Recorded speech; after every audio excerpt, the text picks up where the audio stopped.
بسم اللہ الرحمن الرحیم۔ اللہ تبارک و تعالیٰ کے پاکیزہ نام سے آغاز کرتے ہیں جو بہت مہربان نہایت رحم والا ہے۔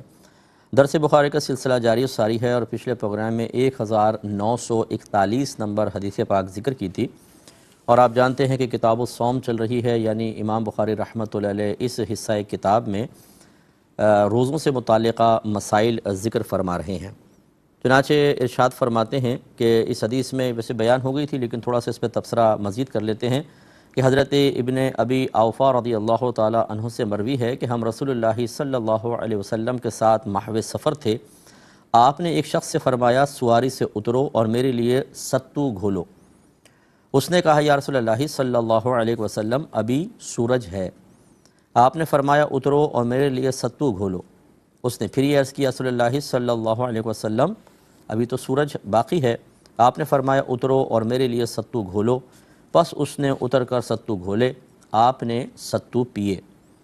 پھر اس طرف ہاتھ مار کے فرمایا کہ جب تم رات کو اس طرف سے آتے دیکھو تو روزہ دار کے روزے کا افطار کا وقت ہو گیا، یعنی اپنے مغرب کی طرف اشارہ کیا کہ اس طرف سے رات آئے تو روزہ افطار کا وقت ہو گیا۔ تو یہ آپ کو بتایا تھا کہ جب اگر آپ کسی اونچے علاقے میں چلے جائیے اس وقت اور ٹائم نوٹ کر لیں، جو نمازوں کے اوقات کا کیلنڈر ہوتا ہے وہ آپ کے پاس ہو، آپ یہ دیکھیں گے کہ جب غروب آفتاب کا وقت ہو چکا ہوگا اس کے باوجود کافی روشنی نظر آئے گی۔ وجہ اس کی یہ ہوتا ہے کہ سورج جب نیچے چلا جاتا ہے، افق سے غائب ہو جاتا ہے،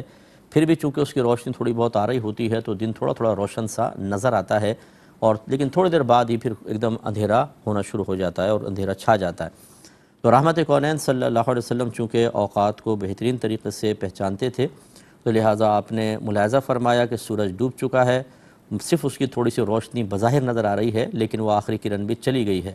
تو لہٰذا آپ نے ستو گھولنے کا حکم دیا۔ اور صحابی اس تھوڑی بہت روشنی کو کہ جو غروب آفتاب کے بعد بھی قائم رہتی ہے یہ سمجھ رہے تھے کہ شاید ابھی سورج اپنے مقام پر ہے، اس لیے 2-3 دفعہ انہوں نے آپ کی خدمت میں ذکر کیا، اور وہ سمجھے تھے کہ شاید دن ابھی باقی ہے۔ تو اس سے چند مسائل معلوم ہوئے۔ پہلی بات تو یہ کہ جو اہل علم ہوتے ہیں بعض اوقات وہ اس چیز کو دیکھ لیتے ہیں جس پر عام لوگوں کی نگاہ نہیں پڑتی، وہ اس کو جانتے ہیں جس کو عام لوگ ابھی نہیں پہچان پاتے۔ تو پھر ہوتا یہی ہے جیسے ان صحابی نے اپنے خدشے کا اظہار کیا، یہ معاذ اللہ کوئی سرکار صلی اللہ علیہ وسلم پر اعتراض نہیں تھا، آپ کے علم کو کوئی چیلنج نہیں کیا گیا تھا، لیکن یہ تھا کہ بعض اوقات ایسا ہوتا ہے کہ کوئی شاگرد ہوتا ہے یا متبع ہوتا ہے، اتباع کرنے والا، اس کے دل میں کوئی خدشہ پیدا ہوتا ہے اور وہ چاہتا ہے کہ میں اپنے دل کو مکمل طور پر تسلی اور تشفی دے لوں، اگرچہ اس کو یہ بھی یقین ہوتا ہے کہ سامنے والا کوئی مسٹیک نہیں کر رہا ہے لیکن مجھے تشفی حاصل ہو جائے، اس لیے وہ بار بار کویسچن کرتا ہے۔ تو اس میں پھر جواب دینے والے پر یہ موقوف ہوتا ہے۔ کئی مقامات ایسے ہوئے ہیں کہ کسی نے پیدر پہ کویسچن کیے تو نبی کریم صلی اللہ علیہ وسلم نے اس پر اظہار ناراضگی بھی فرمایا ہے اور اس چیز کو ناپسند کیا ہے، اور کبھی ایسا ہوتا کہ سرکار جواب دے دیا کرتے۔ یہ حالات اور موقع کی مناسبت سے رویے اور سرکار کا جواب کا انداز تبدیل ہوتا تھا۔ لہٰذا عوام سے بھی گزارش ہے کہ اگر کسی عالم دین سے آپ کویسچن کریں، کبھی تو وہ نرمی سے آپ کو جواب دے دیں، کبھی آپ کے جواب کی نوعیت ایسی ہو یا موقع ایسا ہو کہ وہ جواب نہ دیں، تو ایسا نہیں ہے کہ آپ ان سے بدظن ہو جائیں کہ دیکھیں جی ہمیں جواب نہیں دے رہے، ضرور اس میں کوئی مصلحت صحیحہ پوشیدہ ہوگی۔ بہرحال سوال کرنا ایک سائل کا حق ہوتا ہے لیکن جواب اس کو ضرور دیا جائے یہ آپ کا حق نہیں ہے۔ یہ ہمیشہ ذہن میں رکھیں کہ بعض لوگ یہ سمجھتے ہیں کہ دھمکیاں دے دیتے ہیں ہمیں تو ایسے سے کہ ہم میدان معاشر میں آپ کی پکڑ کر لیں گے اگر آپ نے ہمیں جواب نہیں دیا۔ اب وہ بیچارے کو پوچھا جائے گا کہ پہلے آپ کا حق ہو تو پھر آپ پکڑ کریں گے نا، اور اس طرح علماء کو تھریٹ کرنا، ایک دھمکی آمیز لہجہ اختیار کرنا، اس پر اگر تمہیں میدان معاشر میں پکڑ لیا تو تمہارا انجام کیا ہوگا اس کو سوچو۔ لیکن وہ بیچاری عوام ہوتی ہے سوچتی پاتے، تو ایسا ہرگز نہ کریں، آپ سمجھدار بنیں اور علماء سے دائرہ ادب میں رہ کر ضرور کویسچن کریں۔ کوئی اگر بات سمجھ میں نہ آئے تو آپ درخواست کر سکتے ہیں، لیکن ان کی طرف سے اگر جواب نہ آئے تو پھر سعادت مندی یہ ہے کہ آپ خاموش رہیں، کیونکہ ہر بات کا جواب نہیں دیا جاتا۔ تو خلاصہ کلام یہ ہے کہ بہرحال نبی کریم صلی اللہ علیہ وسلم نے ان کے بار بار استفسار پر مطلب یہی جواب دیا کہ آپ ستو گھولیں، تو اس لیے وہ اپنی تشفی کے لیے کویسچن کرتے رہے، اور سرکار صلی اللہ علیہ وسلم نے یہ ثابت فرمایا کہ وقت ہو چکا ہے گویا کہ، تو اس لیے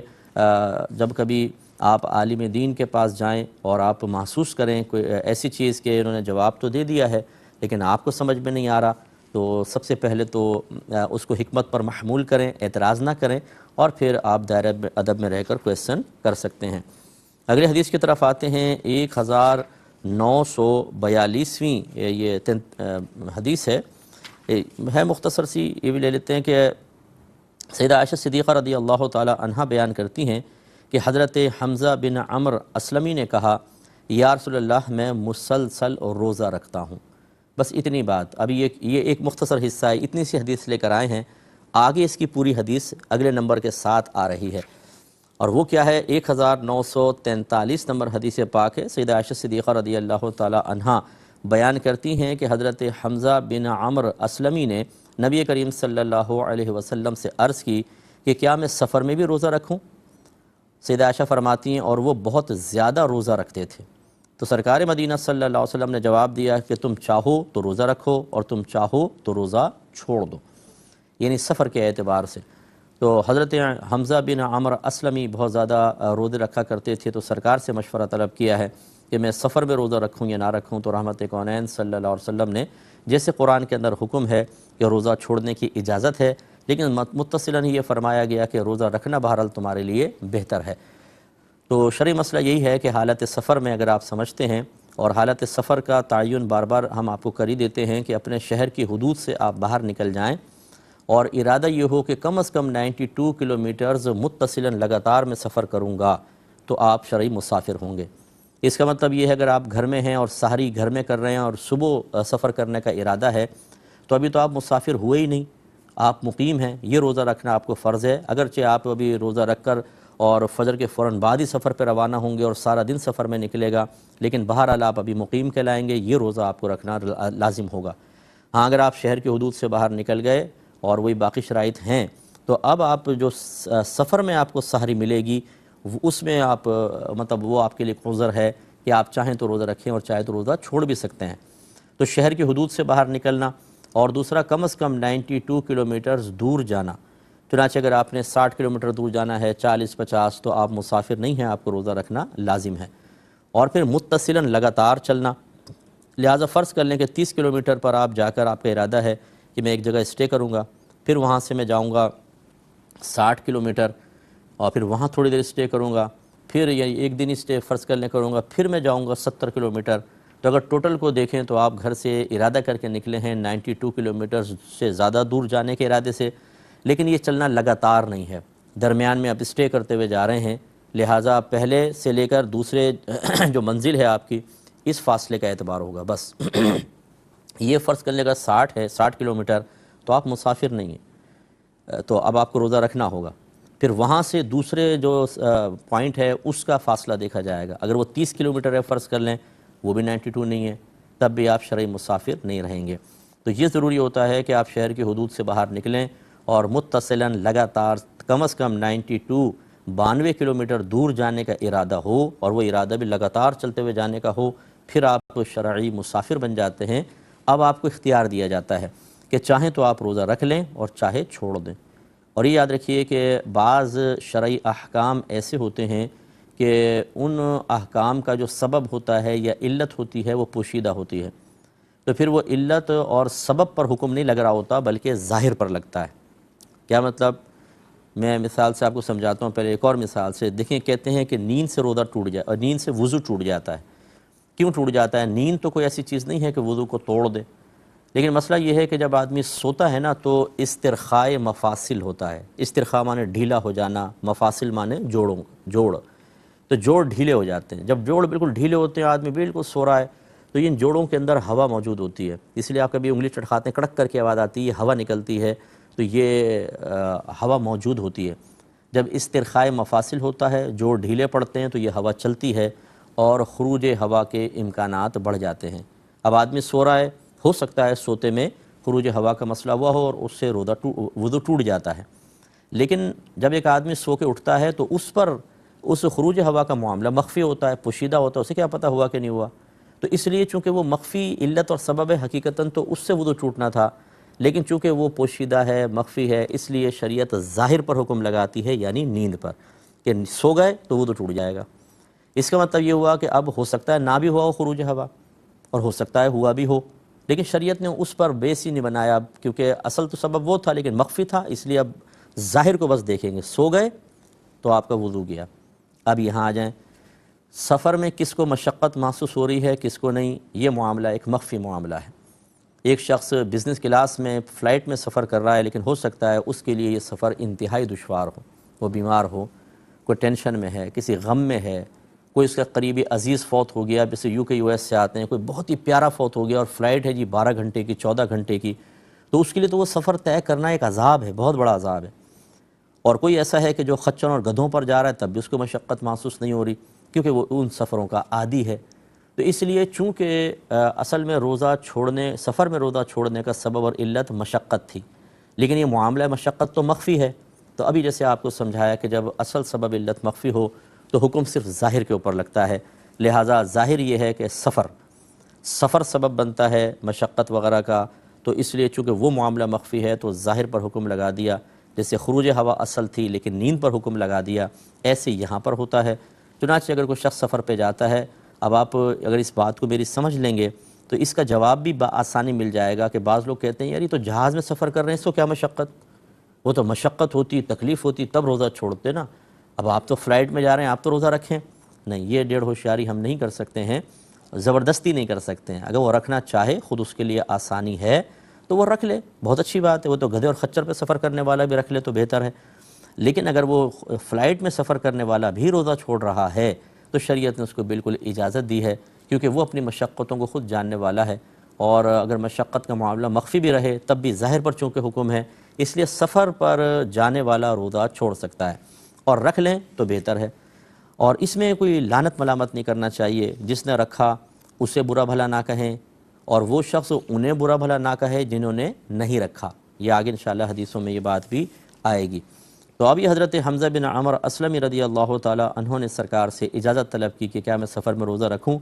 اور پیچھے حدیث گزر گئی، سیدہ عائشہ کہتی ہیں یہ بہت زیادہ روزے رکھا کرتے تھے، تو سرکار صلی اللہ علیہ وسلم نے اجازت دی کہ آپ چاہیں تو سفر میں روزہ رکھیں اور چاہیں تو چھوڑ دیں۔ اچھا، اگر آپ ہم سے مشورہ طلب کریں گے تو ہم یہی کہیں گے کہ آپ یہ دیکھ لیں، اگر تو یہ سفر آپ کے لیے بہت زیادہ تکلیف کا باعث ہے، بہت زیادہ بھوک لگے گی، بہت ہی زیادہ پیاس لگے گی، اور روزہ پورا کرنا آپ کے لیے انتہائی دشوار ہو جائے گا، تو پھر تو روزہ نہ رکھنا اس شخص کے لیے افضل اور بہتر ہے۔ اور اگر آپ یہ سمجھتے ہیں کہ میں روزہ رکھوں گا، سفر اتنا سخت نہیں ہے، آرام سے روزہ رکھ سکتا ہوں، بہت سے ایسے ہوتے ہیں جو فلائٹ میں نمازوں کے علاوہ اوقات میں آرام سے سو جاتے ہیں، ان کو نیند بھی اچھی آ جاتی ہے، تو اگر آپ نے سوچا میں سو جاؤں گا آرام سے سفر کٹ جائے گا تو ٹھیک ہے، پھر آپ مطلب روزہ رکھ لیں، پھر آپ کے حق میں یہ بہتر ہوگا۔ اس لیے ان چیزوں میں کوئی ایک جہت کو بنیاد بنا کر اس کو فوقیت دینا ہر ایک کے لیے، اور پھر اس کے جو دوسری جانب جو بھی لوگ ہیں ان میں سے ہر ایک کو طعنہ زنی کرنا، یہ سمجھدار انسان کا کام نہیں ہے۔ 1944ویں حدیث پاک حضرت ابن عباس رضی اللہ تعالی عنہ بیان کرتے ہیں کہ رسول اللہ صلی اللہ علیہ وسلم رمضان میں مکے کی طرف گئے تو آپ نے روزہ رکھا، حتیٰ کہ جب آپ مقام قدید پر پہنچے تو روزہ چھوڑ دیا، یعنی آپ نے اپنا روزہ توڑ دیا، اور لوگوں نے بھی روزہ چھوڑ دیا۔ تو آپ یہ دیکھیے کہ نبی کریم صلی اللہ علیہ وسلم نے ایک اور جواز کا معاملہ لوگوں کو دکھایا، حالانکہ رحمت کونین صلی اللہ علیہ وسلم بہت زیادہ ہمت والے، بہت زیادہ طاقت والے، اور میرے آقا صلی اللہ علیہ وسلم انہیں ظاہری کھانے پینے کی چیزوں کے حقیقتاً محتاج نہیں تھے، چونکہ آپ ایک انسان ہیں، ایک بشر ہیں، اس لیے تقاضائے بشری کے تحت اوار ذات بشری آپ کے ساتھ ضرور تھے، لیکن جب اللہ تعالیٰ چاہتا تو آپ کو ان سے بے نیاز کر دیا کرتا تھا۔ اس لیے مشہور روایت آپ نے سماعت فرمائی ہوگی کہ ایک دفعہ سرکار نے لگاتار روزے رکھنا شروع کیے اور درمیان میں افطار ہی نہیں کیا۔ اب صحابہ کرام علیہم الرضوان چونکہ نبی کریم صلی اللہ علیہ وسلم کی ایک ایک ادا پر گہری نظر رکھتے تھے اور کوشش کرتے تھے کہ ان چیزوں کو اپنائیں، کیونکہ وہ جانتے تھے کہ اللہ تعالیٰ اپنے حبیب کو جو چیز الہام فرماتا ہے وہ سب سے بہترین ہوتی ہے، اور ہم بھی اختیار کریں گے تو اللہ تعالیٰ ہمیں درجہ کمال تک پہنچا دے گا، لہذا انہوں نے بھی لگاتار روزے رکھنے شروع کیے۔ اب رحمت کونین صلی اللہ علیہ وسلم تو بالکل نارمل کیفیت اور حالت میں رہے، لیکن ان پر شدید نقاہتیں طاری ہو گئیں، حتیٰ کہ رحمت کونین صلی اللہ علیہ وسلم نے حالت نماز میں بعض کو نقاہت کے سبب گرتے ہوئے پایا، تو آپ نے نماز کے بعد دریافت فرمایا کہ یہ میں کیا آپ لوگوں کی حالت دیکھ رہا ہوں، تو انہوں نے عرض کیا صلی اللہ علیہ وسلم آپ نے روزہ رکھے تو ہم نے بھی رکھنا شروع کر دیے۔ رحمت کونین صلی اللہ علیہ وسلم نے فرمایا کہ تم کھاؤ اور پیو، اس لیے کہ مجھے تو میرا رب کھلاتا پلاتا ہے۔ اور ایک روایت میں ساتھ یہ فرمایا کہ تم میں میری مثل کون ہے، یعنی میرا اور میرے رب کا معاملہ بالکل علیحدہ ہے، اور ابھی آپ لوگ اس مقام تک نہیں پہنچے ہیں کہ جہاں عوارضات بشریہ کی ایک ثانوی حیثیت ہو جاتی ہے، اور اللہ تعالیٰ اپنے محبوبوں کو براہ راست ہر قسم کے ذرائع سے بھی بے نیاز کر دیا کرتا ہے۔ یہ اللہ تعالیٰ کی قدرت کاملہ کے تحت ہے، لہٰذا سرکار اگر لگاتار بھی روزے رکھتے تو آپ کے لیے کوئی پرابلم نہیں تھا۔ لیکن اب یہاں کیا ہو رہا ہے، رمضان میں سفر کر رہے ہیں، حالت روزہ میں ہیں، اور رمضان کا روزہ ہے، اور میرے آقا صلی اللہ علیہ وسلم اس روزے کو توڑ دیتے ہیں، اور صحابہ کرام بھی دیکھ کر اس کو توڑ دیتے ہیں۔ تو اب اس میں مذاہب مختلف ہیں۔ امام اعظم ابو حنیفہ رضی اللہ تعالی عنہ کے نزدیک اگر کوئی شخص دوران سفر روزہ رکھا ہوا ہے، اس نے دوران سفر روزہ رکھا ہے، اور اب اس کو مشقت کی وجہ سے پورا نہیں کر پا رہا، تو وہ اس روزے کو توڑ سکتا ہے۔ اس کے لیے روزہ توڑنا مباح ہے، کوئی گناہ نہیں ہوگا، اور اس پر کفارہ نہیں ہے، یہ بعد میں اس کی قضا رکھ سکتا ہے۔ بلا عذر تو کوئی بھی نہیں توڑے گا، اور توڑنا بھی نہیں چاہیے، لیکن عذر ہو تو بالکل توڑ سکتے ہیں۔ تو رحمت کونین صلی اللہ علیہ وسلم نے اپنے روزہ مبارکہ کو ختم فرمایا، صحابہ کرام نے بھی اس کو دیکھا اور انہوں نے بھی ختم کیا، تو قیامت تک کے لیے ایک مسئلہ ثابت ہو گیا کہ حالت روزہ میں، سفر کے دوران حالت روزہ میں انسان ہو سکتا ہے، یعنی روزہ رکھ سکتا ہے۔ دیکھیں نا، نبی کریم نے رکھا، اس کا جواز حاصل ہوا۔ پھر دوسرا مسئلہ یہ ثابت ہوا کہ اگر انسان چاہے تو اس روزے کو توڑ بھی سکتا ہے، اور پھر اس کی قضا کا معاملہ میں نے آپ کی خدمت میں ذکر کیا۔ مزید تفصیل انشاءاللہ